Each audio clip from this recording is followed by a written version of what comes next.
Hey everybody, thanks for tuning in. My name is Paul Barr. I'm the PM manager on the Surface Hub software team. I'm joined today by Michael Hillsdale. He's a lead engineer on the software team as well. Today we're going to be talking about the Surface Hub and specifically designing and building your applications and experiences for the large screen.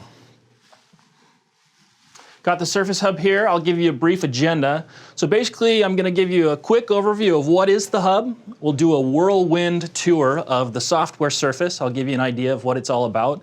And then I'll hand off to Michael, and he's going to give you an actual demo of deploying Visual Studio apps from the Surface Hub with some sample applications.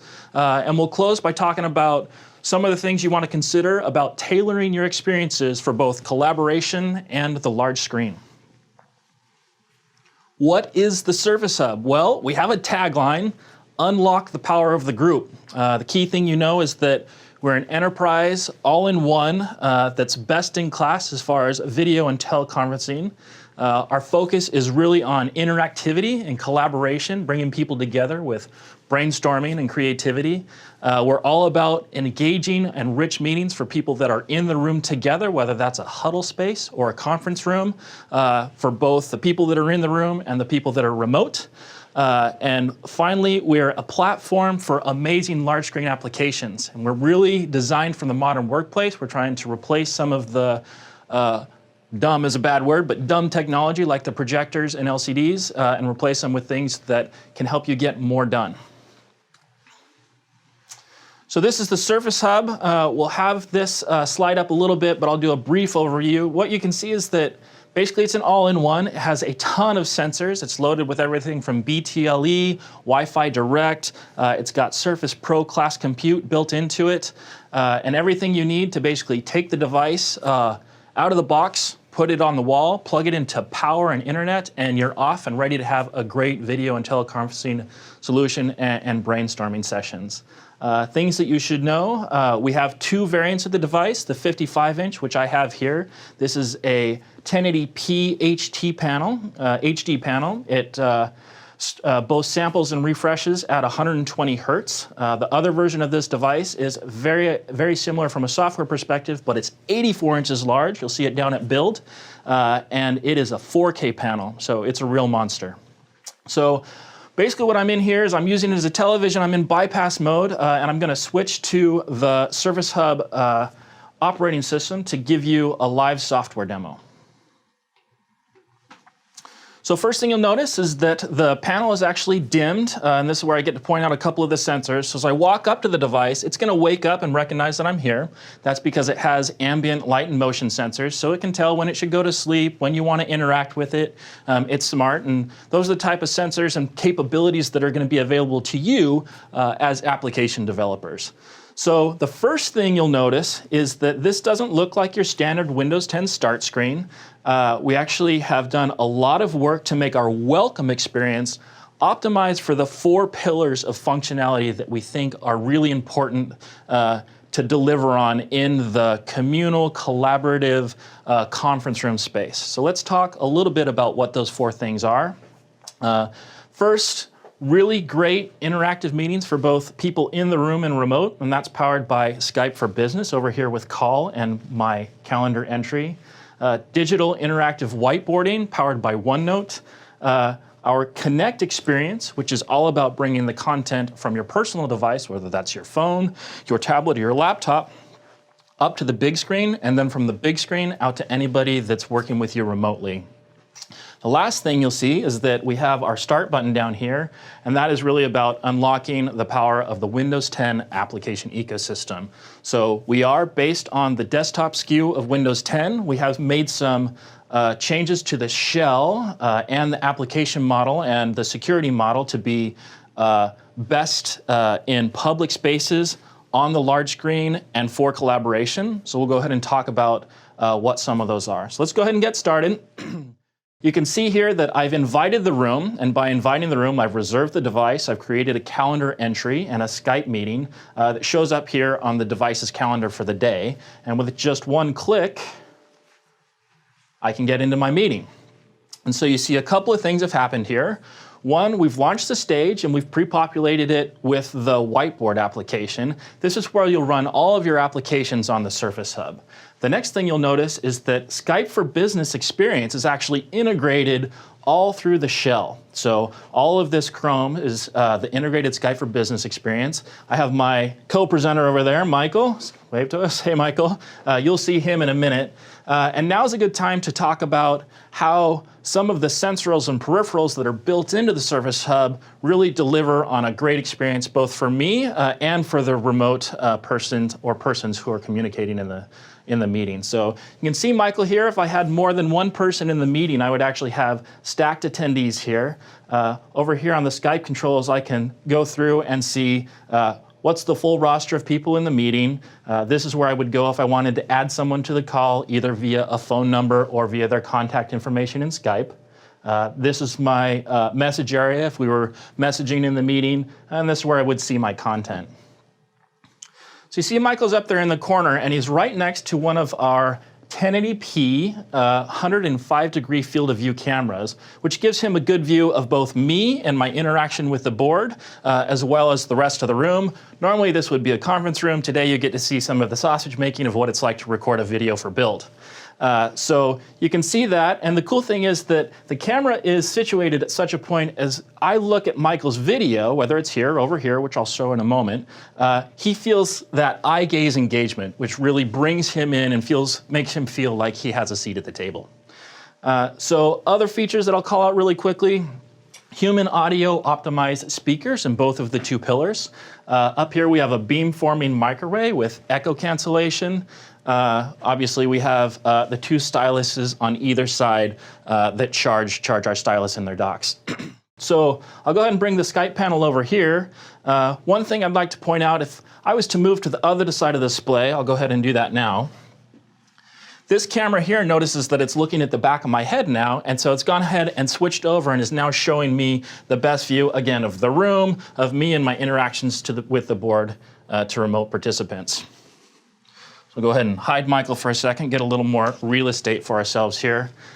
If you do make it down to Build, do take the opportunity to come by and interact with the devices. So what you're going to see is that the inking experience, it really is unparalleled in this scale of device. It's as good or better than the inking experience that you'll get on personal class form factors.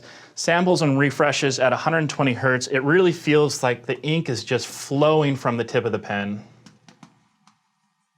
And getting up here and interacting with both the touch experience as well as the pen and inking experience will sort of light up those ideas about the types of immersive things that you could build for the big screen, leveraging the power of this new class of device coming from Microsoft. So here we are in our whiteboard application. I'll go ahead and bring our meeting back. Now the next thing I'd like to do is go ahead and bring in some content from a personal device. So if I have a phone or if I have a laptop running Mac OS or Windows, any of those things, I can just plug it in and it would launch here in the Connect application. I already have something plugged in because that's what I'm delivering my PowerPoint from. So I see a preview here. I'm just going to go ahead and light that up. And now I have my presentation side by side with my whiteboard. Now, the very cool part about this is that you notice that the ingestion, this is just an HDMI ingest. It didn't take over the full panel. I still have my meeting experience. I still have my whiteboard or any other application that I was working on. At the same time, I have my presentation. Now, I can do all sorts of stuff with it because it's an ingest and it's just an application. I can make it go full screen. I can make it go totally full screen. But the cool thing about the Surface Hub, it's all about interactivity, right? So if you're running Windows 10 or really any Windows 7, 8, or 10 class device, you can get up here and you can drive your projection and your laptop basically in the same way you could if you were interacting with it directly on the laptop. I can do inking annotations. Here's our ambient light sensor. And all of this is going back down to my personal laptop, and I can take it with me when I'm done with my session. I'll go ahead and park this, bring back up our whiteboard. So now I have all of my content up here, but I want to share it with Michael, right? He currently can't see any of the stuff that I'm doing on the screen. With one click, the present screen, now he can see everything that I'm doing on the stage. If he had content to share, he could select present screen in his Skype for Business client, and we would see that on the stage here as well. And again, we could move that around, run it side by side with other applications. Super powerful remote collaboration. So here I have all of my content. I'm presenting out to Michael. Now, the last thing I want to show is the application experience. Again, built on the Windows 10 desktop SKU. We're running our UWP apps. I have the pre-installed apps that I've already talked about. We also have pre-installed on all the hubs, PowerPoint, Word, Excel, the Microsoft Edge browser, and the Mac experience. Here's our All Apps view, where you can see apps that have been deployed via dev mode or are installed via the store. What I'm going to do is I'm going to launch the Maps application. And here we are. The Maps application is great because A, it has a couple of unique gestures to manipulate the 3D. It's also very responsive, and it's great to basically just explore data. One of my favorite features is the ability to go to cities that have been 3D mapped by Bing Maps. So you can actually get in here and do really cool stuff as far as pivoting around, changing the aspect ratio, zooming in. So imagine that we're an architecture firm making a proposal to put a fountain into this little courtyard here. Now, ideally, I would be able to ink directly on top of this, but not all applications support ink. And so we've solved that problem by this little button up here. This is our Clip to Whiteboard button. It's available in all the applications, whether that's Edge or Whiteboard or anything else. And you can click on that. And what that will do is it'll take a screenshot of whatever you had up in the application, and it'll paste it into the whiteboard, and you can either select the whole thing or you can just select a small portion. I'm going to go ahead and do that. And now I can annotate on top of it, right? So we want to put a fountain right here. It's going to have 3 pillars, maybe a little pool around it. So I'm able to take any content from any of the applications, annotate on top of it. And the last thing I'd want to do, of course, is be able to save that, right? I don't want to take a picture of this and send it with my cell phone. I want to send it off to all the people that I think it would be relevant for, and I want to be able to revisit it later. So all of that is possible by hitting the Mail button here, Surface Hub Mail. You'll see what happens is that I'm auto-populated here. I can add all the invitees to the meeting if I'd like, or I can add any email address or any contact that's available in Skype. And what those people are going to get is an email that includes both actual OneNote file, so I can open it again in OneNote or even later on another hub, and also a picture in the event that I have a phone or something that doesn't already have a OneNote client installed on it. I can add a little message and send that off. So last thing I'm concerned about is how do I end my session? We'll say bye to Michael. He's going to come over and see us in just a minute. And make sure that none of the stuff that I did on here is available for the next people coming into the room and taking advantage of the device. So what I'm going to do is I'm going to hit the I'm done button, hit our little check box instead of letting the timer expire. And what's happening there is that everything that I did on the device is being uncached in Array. So if I signed into anything in the web browser, if I signed in any applications, and if I made any whiteboarding changes, all of that has been cleaned up. The device has been reset to its default state and is now ready for the next set of people to come in and have their session. So that's the end of the Whirlwind Surface Hub tour. Thank you very much for following along. I'm excited to see you down at Build. I'm going to hand it off to my partner in crime, Michael Hillsdale, who's going to talk to you about app deployment and development for the Surface Hub. Hi, my name is Michael Hillsdale. I am a senior development lead on the Surface Hub team. Our hardware team has really come through creating a best-in-class conference room device, but the best hardware out there is only as good as the software that can run on it. So I want to show you how to write really good development apps for the Surface Hub. First thing we need to do is enable development mode on the Surface Hub. It's already enabled on this demo unit, but I want to show you how to enable it. We go into the shell here, we go into All Apps, you go into the Settings app, and you'll notice the first thing we're being prompted for here is administrator credentials. On the Surface Hub, we don't allow end users access into the settings. We require admins to get into the settings because we don't want users messing up the settings on a communal central device in a conference room environment. So I have to type in the password here, And we're in the Settings app. This is the standard Windows 10 Settings app that you're used to. Most things are as you would expect. There are a few settings that are unique for the Surface Hub here. So let's take a look at a couple of them. If I go into System, you can see I can decide whether the welcome screen shows just the organizer for meeting or the organizer and the subject of the meeting. Maybe there's a privacy concern there. A few other settings that are interesting in here, but what I wanted to show was the Open Store button. Now, end users are not able to install their own apps on a Surface Hub. You have to be an administrator to do so. Admins can either deploy them centrally using our management tools, or they can go to the device and open the store directly, access the Windows Store, sign in, and install whatever apps they'd like on the device. Today I want to show you how to develop on a Surface Hub. If you're a developer, you've got your laptop, you want to actually see how your apps look on a Surface Hub, you need to enable development mode. So let's go back into Settings. It's in the same location as it is on desktop. I go into Update and Security. There's the Developer tab in here, and you can see the developer mode is already enabled. Once you enable developer mode, our welcome screen has a watermark up here. This watermark lets you know that the device is in developer mode, and it gives you the IP address of the machine that you need to connect to. So I'm going to switch back to my laptop right now, and I'll show you what that looks like from my side.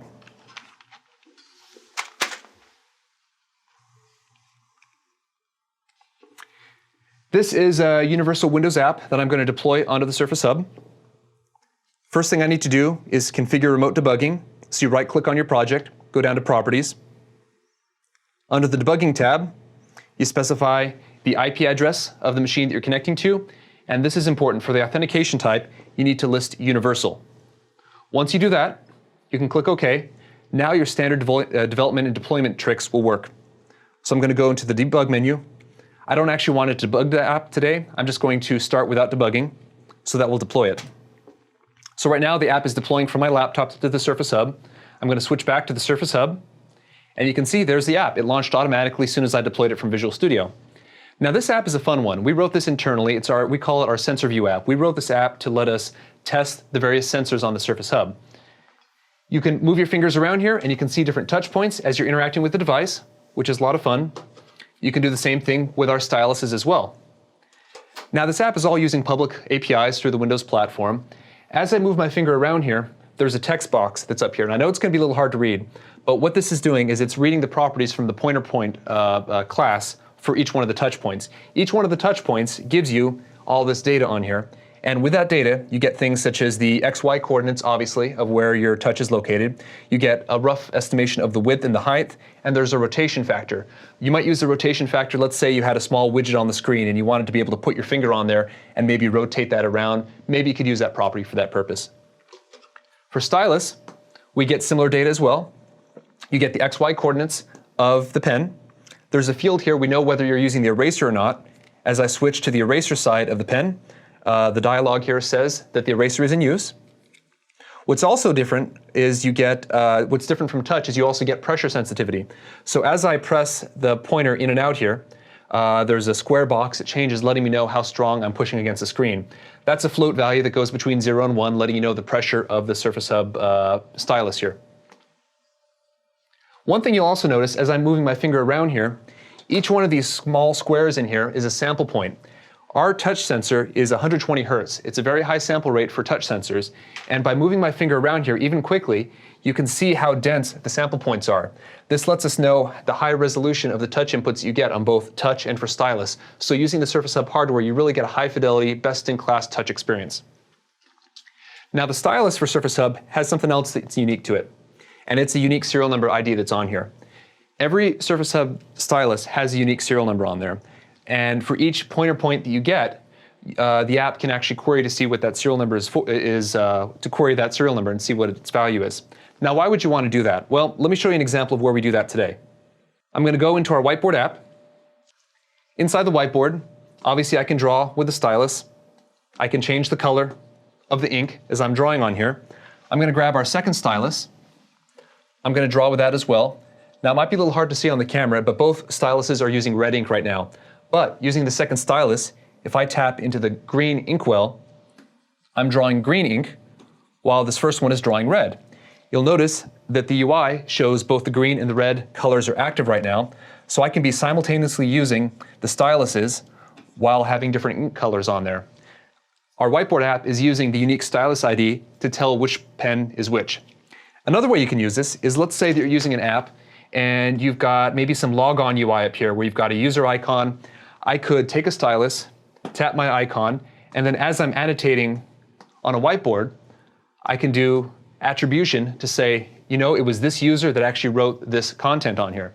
And I could take the second stylus and do the same thing, have another user, click on their icon here, and they're drawing their own content, and I can attribute whatever ink strokes that they use back to their user themselves. We've actually had some third parties that have already started to use this API, and they're really excited about it. A lot of fun. Let's go back to our sensor view app. In addition to touch and stylus data on the sensor view, we have some other sensors that are available as well. I'm going to go into our presence view. Now the Surface Hub has an ambient light sensor and it has a motion sensor. The ambient light sensor is located just behind this camera right here on the right-hand side of the device. There's a small circle there. As I cover up my hand, the lux value goes down to 0, and as I move my hand, you can see it's reading 1.2, which is the light in this room right now. So that's interesting. Well, we also have the passive infrared sensor. As I'm moving around right now, you can see that that red dot is lighting up. Now, the passive infrared sensors that are on the Surface Hub are just like the sensors you would see in conference room lighting. As you walk into the room, the lights turn on. It's not a very complex sensor, but it's simple and it gets the job done. It's a Boolean control. It lets you know whether there's any motion in the room or any activity. Now, we have two sensors on the Surface Hub. There's one behind this sensor grill right here, and the second one is located behind this speaker grill over there. Both of those sensors are ORed together and show up as a single hardware sensor to the OS, and then you can access those values in there. We have two located on there so that they're both tilted inwards in the room so they get a good view of any activity that's going on in the room. And you can use that so that when you walk into the room, the device could turn on automatically. We also use the sensor data to let us know if the room is no longer in use. Let's say you're running through a meeting and somebody forgets to press the I'm done button. Well, using several factors, including our presence sensor, we can see, you know, it doesn't look like there's somebody in the room right now. Let's go ahead and clean up the meeting for you afterwards. A lot of fun. The APIs that we're using here are all public Windows APIs. The details for them, including how to access the stylus ID, are located in the appendix for the slide deck. I'd encourage you to go check those out. The Surface Hub is part of the Windows 10 family of devices. Universal Windows apps run great on the small screens or on the large screens.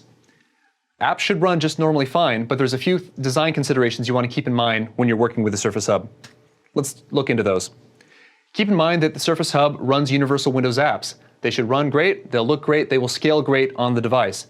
Surface Hub does not run Win32 apps, nor does it allow you to run Windows 8 or Windows 8.1 era Windows Store applications. We only run Windows Universal apps on the Surface Hub. You want to create a neutral x86 or AMD 64 package, and that'll work fine. For the device family, you want to make sure that you target Windows.Universal in your app manifest for the device family. To target that, that will make sure that it will show up on the Windows Store for admins to install your app onto the Surface Hub. And lastly, if you actually want to actively debug using the Surface Hub, you need to make sure you're using VS 2015 Update 1. When you publish through Dev Center, we recommend you keep the default checkboxes checked to make your app available for desktop and mobile, and click the radio button to allow Microsoft to decide future device families that your app is available in. This will make sure that your app is available and visible on the store within Surface Hub. Likewise, you probably want to enable your app for offline licensing. What this allows you to do is organizations that want to do central management of apps can centrally deploy the app on their own fleet of devices. Let's say a company has 100 Surface Hubs throughout all their conference rooms, and they want to purchase your app and deploy them on all of those devices. You don't want to have the admin go to each one of the machines, open up the Windows Store, log in, and sign in and download to install your app. You want them to be able to deploy those apps and manage them centrally. Well, for that to work well with Surface Hub, you have to enable offline licensing. That allows the admin to then deploy the app centrally to all the devices within their organization. So make sure you click the checkbox to enable offline licensing. Now, for designing UI with your app, there's a few considerations to keep in mind. First and foremost, the Surface Hub is a pen and touch first device. It screams for people to come up and interact with it, use the device, interact with it using touch and stylus. It's really best in class for that. So you want to make sure that your apps are really designed to work well with pen and touch first. Now, the Surface Hub does ship with a wireless keyboard with integrated trackpad, so you can probably expect that to be in the conference room somewhere. But as a user is using your app, you don't want them to have to go back to the keyboard to figure out where's the keyboard. I have to go use the keyboard to click on some UI element or to move through something. You want to really allow them to go through the primary app scenarios using pen and touch first. So keep that in mind. The next 2 points here we'll go into a little more detail. We have a cleanup model where after every meeting, when you click the I'm done button, we clean up the app states for all the apps. We'll talk more about that in a second. And you also want to keep in mind how you position and design your UI controls on the Surface Hub within your apps to make sure that they work well for our unique large screen experience. Let's talk a little more about cleanup. Keep in mind that the Surface Hub is really a communal device. You walk into a conference room, there might be one or many people that are using the device, but the Surface Hub, the apps that are installed don't know who's in the conference room. There's no MSA associated with the user account on the Surface Hub, so the apps don't know who's actively using the device, they don't have any credentials with them already, and that's okay. That's all intentional, that's by design. You really want it to be a communal device that doesn't have an identity to a specific user. But within an app, you still want to be able to allow somebody to go in, sign in with their credentials so they can access their OneDrive to access their content, or log into your own cloud application service so they can access your app's data. And that's all fine. But keep in mind, at the end of every session, when you click I'm done, all that app data is going to get deleted out from underneath the apps. So when you click I'm done, we will go through, we'll terminate all the apps, and then the beauty of all the apps being universal Windows apps is that they're well sandboxed. We know exactly where all the files are that the apps are allowed to write to. So we go through, we delete all the app settings, any documents in the user's document folder, media, pictures, anything that you've recorded, any temporary internet files, web history, all of that gets cleared out so that it's ready for the next meeting. Obviously, this is done for privacy concerns. You don't want confidential financial data leaking into the next meeting, whoever happens to use the room after you. So that's one of the guarantees we provide with Surface Hub. When you click I'm done, we wipe the device clean, and you're ready for the next meeting. So you can walk away with confidence knowing you're not leaving behind anything on the device that you don't want to have visible on there.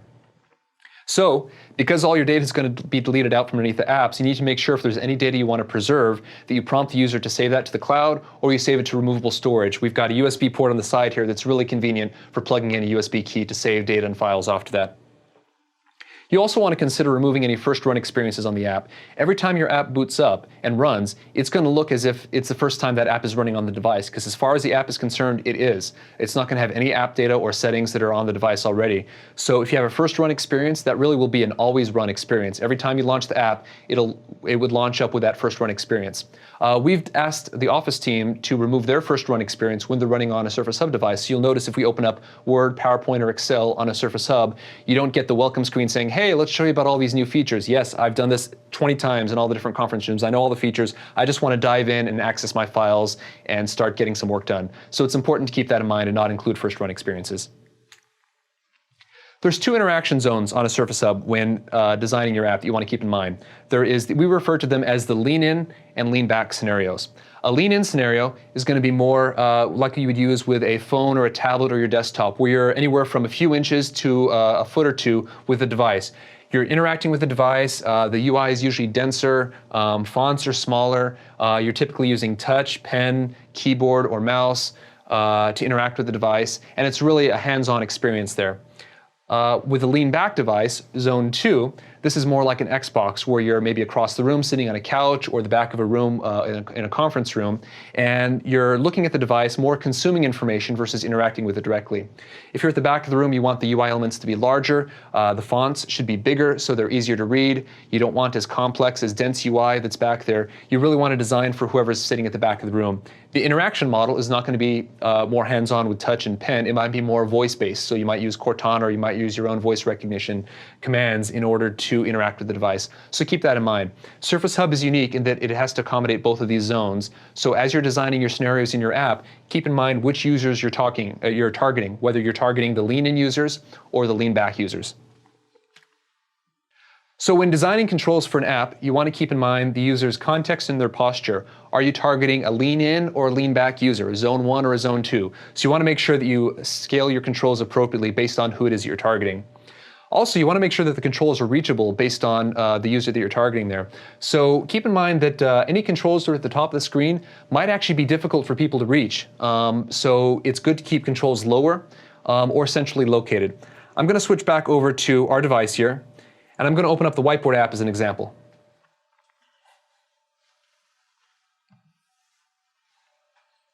Inside the Whiteboard app, you'll notice that our controls for changing the ink are centrally located down here. I don't have to go walking back and forth to one side of the screen or the next just to change the ink color on my pen. That gets a little annoying, especially if you're on our 84-inch device and you might actually have to walk several feet to and from your toolbar just to access a control. So by keeping the controls central, that's really helpful. You'll also notice that on both sides of our screen here, we've duplicated some controls in our shell for Skype.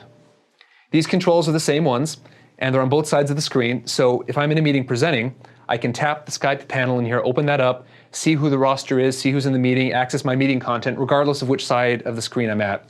So this is good to keep in mind when you're designing elements. You want to keep them centrally located, you don't want them too high, and it's a good idea to duplicate some controls if it's appropriate for your scenario. Switching back to my slide deck, you also want to keep in mind the user's cone of awareness. If I'm up here interacting with the device on this side of the screen and I'm inking or using some widget within the UI right here and really focused on that, and there's some notification that pops up in the bottom right-hand corner of the device, I literally won't see that because it's outside my frame of reference. I'm not going to see any activity that's happening down there. Sure, you might play a sound effect to let you know that there's a notification. Maybe I'll take a step back, figure out what made that sound effect. Oh, there's a notification way over here.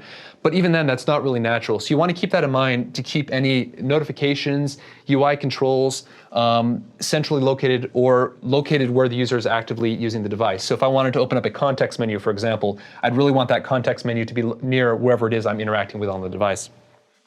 You also want to keep in mind the brightness of the device. Again, looking back at our whiteboard as an example, if you're using this device for a long period of time, you almost get a snow blindness effect staring at a white screen for a long period of time there. This is some feedback that we've received over the last year, and we're working on addressing that to allow the whiteboard background to actually be darker so that it doesn't blind you as much after extended use. That's the content we have for this year. This is our second year at Build. Last year we had 2 developers come down to give a great presentation on Surface Hub. They went into more details about how to tailor an app specifically for Surface Hub versus a phone, to have context-aware apps so that the UI changes based on which device you're running it on. That talk is still available online. I'd encourage you to take a look at that if you're serious about Surface Hub development. As always, be sure to catch us on Channel 9. And for more information about Windows 10 app development, you can check out the Microsoft Virtual Academy online.